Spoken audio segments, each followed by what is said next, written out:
Hey you everybody, it's the new Bonnie, except for this, I'm going full teacher mode, so it's Mr. Brody from here on out.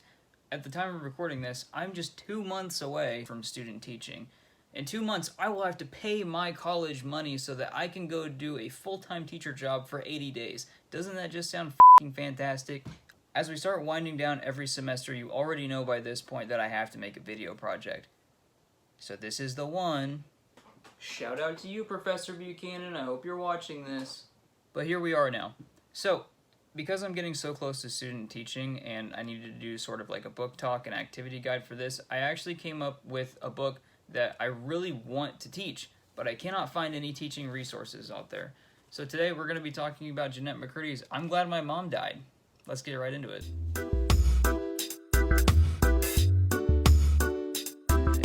Check this out. We're going. Oh, first try. Pink light today, BB. What I'm wanting to focus on instead today is discussing how and why high school teachers should be teaching this book. Obviously, I think it's a masterpiece. This is something that I read once and I knew I wanted to teach because I thought it would be perfect for freshmen and sophomores in high school. As I was going through this and rereading it over the weekend, I ended up tabbing just about every single page. I ran out of sticky notes because I was like, yes, Janette MCC, there's so much here. Unfortunately, I can't do the same thing when I go online and look for teaching resources because every other teacher wants to teach some f***ing dead white dude that's been going on for years and years. And it's not because teachers enjoy teaching that stuff either. There's just a million resources out there. Books are also extremely expensive, and what they don't tell you is that a lot of money for funding comes out of teachers' pockets. That's why most libraries are made. This book finally has decreased in price. This was published in 2022. It's been out for only 2 years now, but I was able to get a couple extra copies for $7 a piece, which was fantastic. You can find those on eBay. But I think this book is fantastic for early high schoolers because it discusses a lot of really harsh things that we don't talk about a whole lot, especially in our early years of high school, which is where I think most of the themes that come out of this are most necessary. Before I get into the themes, I want to talk about some other reasons why this book is absolutely fantastic format-wise. So, if you go to pick up this book off the shelf and you read the title and you see Janette MCC dressed in all pink holding an urn while smiling as if this is not something that is really bothering her all that much, the fact that she's holding her mom's urn, this is an attention grabber. Be prepared to get resistance from parents. I'm already worried about that. We'll see what happens. But the book itself is also extremely digestible for readers of all levels. I read at an 8th grade level. Pretty crazy for a high school English teacher, right? But the thing is, I got through this in just the past weekend because it was so gripping and I was able to just take it in. It wasn't something that the vocabulary was super huge and just daunting for me. It's a solid 304 pages if you want to get from front to back. And the chapters are divided into roughly 2 to 3 pages, so it's super easy to pull through. Every chapter also starts with a really good attention grabber. Net, shower time. Mom shouts from another room. My whole body freezes. Oh no, not shower time. Which you also, if you read the inside of the flap, you'll know that Janette MCC's mom actually showered her until she was 17 years old, which is just one of the many fun things that you get to talk about in class full of a bunch of children. I'm doing things a little out of order here. This is me from the future, but I need to give you a little bit of context on the author and the book itself before I go off about why we should probably teach it. Even though I've already gotten into the why a little bit, we'll pretend. Maybe I'll edit it, maybe I won't. We'll find out later. Yeah, Janette MCC was a child actor. She started at the age of 6. One of her biggest, most famous roles was as Sam Puckett in iCarly, and then she got a spin-off with Ariana Grande in Sam and Cat, which I think only lasted for about a year, and you get to see why in the book. It was pretty devastating. But her mom always wanted to be an actor, and so she thought, I'll go ahead and push this dream onto my kid. So the whole story itself, and in Janette's life, she's going through this process of having her mom basically live through her vicariously, meaning that she's doing everything that she ever wanted to, except she's doing it through her daughter, never giving her the chance to live her own life, and instead pushing all these things on her, which is then a sort of form of manipulation, because Janette MCC talks about how everything that she does is to please her mom. All the abuse that she puts up with, the the calorie restricting that she does, the bulimia that she develops, all of it is to make her mom happy. And then by the time her mom dies, she realizes it was all for nothing. But even after her mom passes, there's still things that she is holding on to. And these different things that her mom has pushed onto her have paved the way for how she lives her current life. She's 32 now, and I think she's in a much healthier spot if you watch any of the interviews with her, which I think a lot of it was the 10 years of therapy that she's been through. That's another great theme as you can talk about with students, is how effective is therapy? Because for some people, therapy is looked down on. And it's something that was stigmatized for a while. Now I think in 2024 we're moving in a much more positive direction where people are encouraging others to go out and seek help for any mental stressors. But it's something that at the time of writing this wasn't the most popular thing in the world. More on Janette McCurdy, because I've already gotten off track. If you're getting stuck in a role as a child actor, you will get cemented into that for a long time. It wasn't probably until this book came out that it changed everything for her. She got out of that role as Sam Puckett. She wasn't recognized as that anymore. And even if you Google her name, it comes up with American author, which I think is just a stupendous thing to do to help with that healing process and getting her out of that role. I can't tell you how many fucking family events I've been to where my parents will just bring up, hey, do you remember that really stupid thing you did as a kid? Yeah, I remember. Because you keep bringing it up. So that's a little bit on the author herself. So some of the big things that come up into this book are obviously eating disorders is the biggest one, and the weight that they carry. It's not something as simple as, hey, you need to just eat more or eat less. That's not how eating disorders work. And I think that Janette talks about it very well in this, because you get to see the full weight of how something holds on to you and just crushes your mind. The thing about eating disorders is that they're actually most certainly a mental disorder, and it's really hard. It's something you can't overpower with will.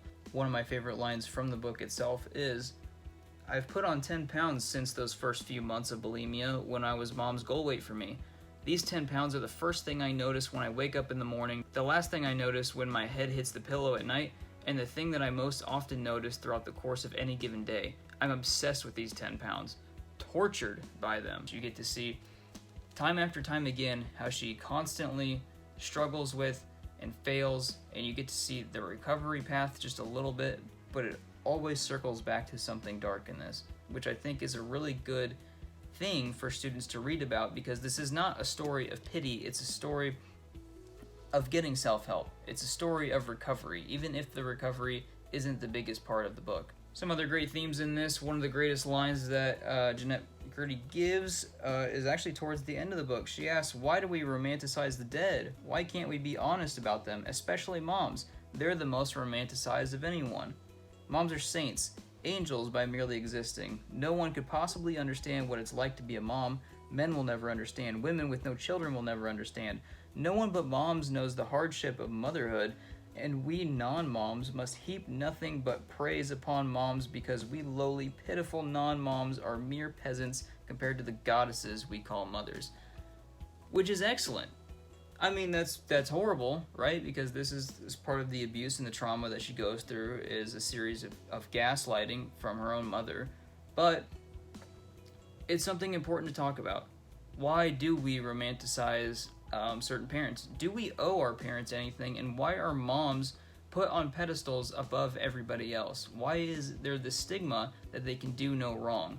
And I think if there's anything that you want to see in reading, it's how you can challenge the norm, how you can challenge these expectations. There's almost a debt that children have to their parents, which didn't make sense to me in my early 20s, but made absolute perfect sense to me as a child because I was conditioned that way. So I grew up on iCarly, right? And I think a lot after some time, this book is going to sort of shift out of the mainstream media. It was, it remained #1 New York Times bestseller for 52 weeks. That's a full year of being #1 on New York Times. But I think if you didn't grow up knowing Janette McCurdy just a little bit, or if you're reading something about an actor or a celebrity that you don't know about, it's not going to be as easy to relate to. So you can swap this out maybe for like Britney Spears' memoir or Tina Fey's. I haven't gotten a chance to read either of those yet, but those are recommendations I would also hand out. But I grew up on iCarly, right? So I never thought any of that feet stuff was weird until I was an adult, of course. But now I can look at the show and I have a greater appreciation for people outside of the show and actors in general, because you get to see somebody playing a role as a character and you don't get to see them in their raw, like, human form. And you get to see that especially with Janette MCC, because she constantly talks about how she's putting on these fake smiles for people. She's acted so much and become so good at it that she uses it as a defense mechanism against people like her mother instead of standing up for herself. And I think in a world where, even when I was in high school, it was the goal, one of the dreams that you could have was to be like a famous YouTuber or streamer. Now it's become popular on TikTok. Things like that, where you have to put on this facade and act as a character to get cemented into a role that isn't you as a person. That's something that we need to be talking about in school, when instead of saying, hey, you're gonna fail at this, or there's no career in gaming and showing gaming videos online, which clearly there is, people make success out of it, but you have to talk about the dangers of it. This book is something that will allow you to open up those conversations with your students. We have to talk about what is a character and how do you separate them from the actor or the person themselves. Because it seems like not just McCurdy, but other actors that I follow, because I'm a huge movie nerd, they don't like being recognized in public as the character they play. If you cannot remember somebody's name, it's not good for them. That hurts. And it hurts to be recognized as just this one thing. Even if it's the best thing you've done, it sort of makes you into this character instead of giving you the agency of being a real human being. All of these and a whole lot more are great discussion questions that you can bring up into the class. I have some reading activities as well that I'm reading off of my freaking, what's this even called? I'm reading off of my activity guide that I made for teachers. But you gotta figure out how you're gonna introduce the book. I would start with a writing prompt about asking your students, what are parents supposed to do for their children? We talk about the roles of parenting. A lot of people are going to have different answers. And I think it's good to open up with that with an open-ended question. We can get into definitions for eating disorder, anorexia, purge, binge, bulimia, and vicarious. Things that are going to have pivotal moments in the story, and you can also make predictions off of. And then I would also try to show them clips from iCarly just to introduce the concept we just talked about of actor versus the character, and how do you separate those two worlds, because what's happening behind the camera is much different than what's happening on the set. You can even watch the good old Quiet on Set documentary if you want to learn more about the big Schneider man himself. Your during reading activities, there's a couple of things you can do while reading. I think you can just have a ton of discussions weekly. I think there's so much good stuff to bring up, but what you really should be doing is getting students to make their own discussion questions. You can do like post-it notes, have them make a little note in their book and stick it to it while they're reading. And then for the post-reading activity, I would have creative nonfiction personal memoirs. Something that we get to do as human beings so often is share our stories. And I think if you're going to go for an extended writing piece immediately, it's best to start with something more creative and personal so that you can get used to the flow of writing at length, and then you can start incorporating a bunch of research later. This is also a project that in this book lends itself to be more creative. So even if you don't want to teach this, and now there's a teaching resource out there for you, you're welcome, teachers. You can steal it. Everyone knows that teaching is just stealing other teachers' stuff. Read the book. Read the book. It's fantastic. Yeah. Read books. Watch movies. I'll see you all in the next one.